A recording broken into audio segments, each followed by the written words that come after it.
ఆలోచన లేదు.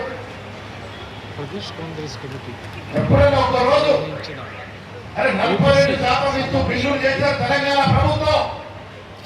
మోడీ గారి దగ్గరికి వెళ్ళి మోకరిని అడిగిన కార్యకర్తలు దమ్ము లేదు, దమ్ము లేని దద్దమ్ము లేని ఎంపీలుగా ఉన్నారు. బీసీ ఎంపీలు ఓబీసీ చైర్మన్ లక్ష్మణ్ గారు ఉన్నారు.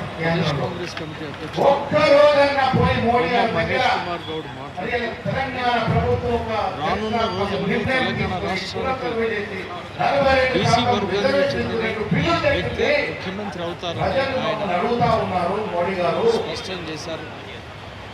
ఈ యాక్సెప్ట్ చేయండి అని అడిగిన ఆలోచన సరళి మేరకు వీళ్ళకి మాత్రం బీసీ గవర్నమెంట్ కావాలి.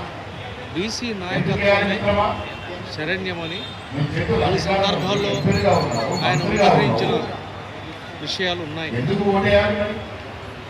అయితే ప్రస్తుత రాష్ట్ర ముఖ్యమంత్రి రేవంత్ రెడ్డి బీసీల ప్రయోజనాల పట్ల అనుకూలంగా ఉన్నారని Mahesh Kumar Goud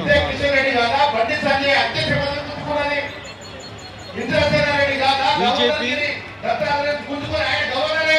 BRS party BC వర్గానికి చెందిన వ్యక్తిని ముఖ్యమంత్రిగా ప్రకటించే దమ్ము ధైర్యం ఉందా అంటూ ఆయన సవాల్ విసిరారు. గాంధీ భవన్ నుంచి మీడియా గాంధీ న్యూస్ ఛానల్